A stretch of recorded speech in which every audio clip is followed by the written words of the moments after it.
Have y'all ever seen this star? Of course you have. It's the Star of David, they call it, right? All right, let's see it.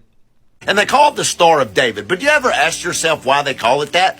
Because you know what? It's never in the Bible as the Star of David. Not mentioned one time ever as the Star of David. Matter of fact, David wouldn't even know what you're talking about if you told him about his own star. So the Star of David, also known as the Magen David, the Shield of David, is just a hexagram that is used as a symbol, and because it is a generic geometric shape, it is used by a variety of societies throughout the world and throughout time, and so can't be reduced to a single significance or a single origin. There are scholars who claim that a fragmentary seal inscription that belonged to a one Yehoshua ben Asayahu from Sidon from the 7th century BCE preserves part of a Star of David, but other scholars dispute that. We do have other occurrences of the Star of David from biblical and post-biblical time periods, however.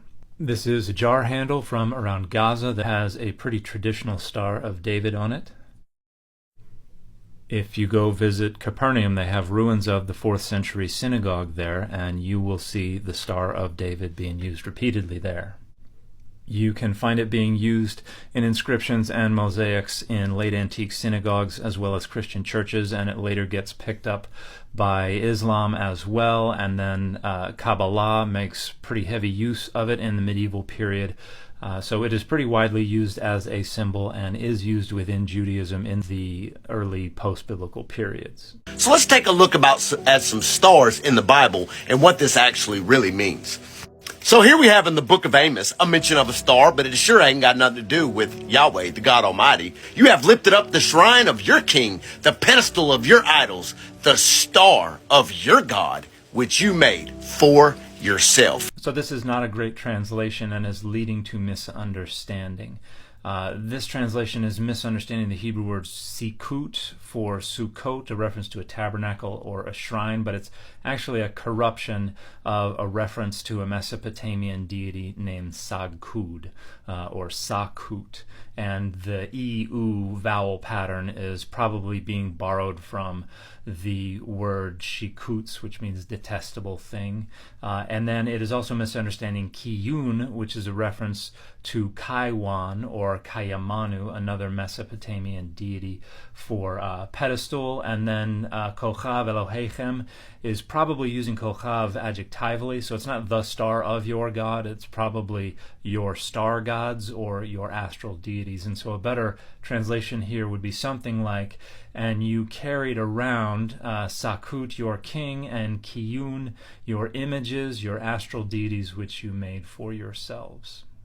Now let's go to the book of Acts, where it explains what this star is. So there is no star, they're just astral deities, and the book of Acts does not explain anything. It just shares the Septuagint's mistranslation of this passage, because the connections that were understood by the original authors and audiences were no longer well understood by the time of the translation of the Septuagint. And many Christian Bible translations will use the mistranslation in the book of Acts to inform how they translate the passage in the book of Amos, which leads to these poor translations. The one thing the passage in Acts gets right is that this deity Kiyun or Kaiwan or Kayamanu, or however you want to represent that Mesopotamian deity, accurately associates it with a deity associated with Saturn. And in the book of Acts, it is this Rephan or Remphan, or one of the many different spellings of this deity's name. So the association of this astral deity with Saturn is accurate, but that's about the only thing that the rendering in Acts gets right.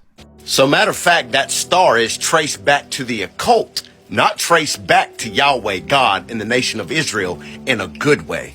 So here this creator rather blithely just glosses over this claim that the Star of David traces back to either of these passages, whether they're interpreted correctly or not. And there are absolutely no data whatsoever that support any such connection. This is entirely arbitrary. This is something that someone just made up, literally to demonize Jewish people. This is phenomenally ignorant and phenomenally harmful anti-Semitism. So I don't know why they call that the Star of David, and people that are Christians put it all over their Facebook profile and they say they stand with that star. There is absolutely nothing inappropriate or wrong about the adoption of this form of this hexagram as a symbol for Israel or for the Jewish people. That has roots that go all the way back to the biblical and the early post-biblical period. I would say there can be and frequently are issues, however, with Christian Zionism and with the tokenization of the state of Israel and Jewish people. It fits into a kind of supersessionist anti-Semitism that frequently attends Christian Zionism, and so I think Christians need to be a lot more careful about that. It's actually demonic and of the occult. No, it's not. And this everything I don't understand or like is demonic rhetoric is indistinguishable from Bobby Boucher's mom saying everything is the devil. Please get better educated. And Israel were rebuked for it in the Old Testament and then reiterated in the book of Acts, repeating it because they worshiped the god Molech. There was never a deity in ancient Southwest Asia named Molech. This is just a generic noun that refers to a specific type of sacrifice.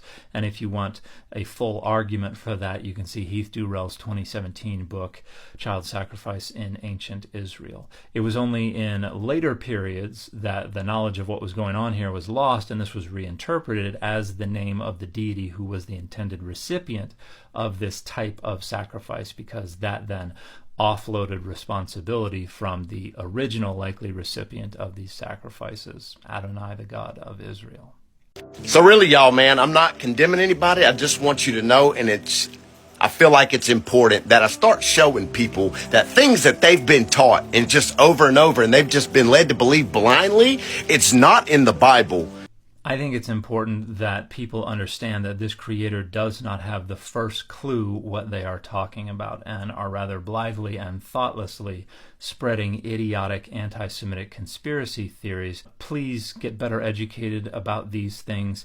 Please don't listen to thoughtless dogmatists who want you to spread anti-Semitic conspiracy theories, particularly right now when so much anti-Semitism is fomenting and is spreading and is hurting people.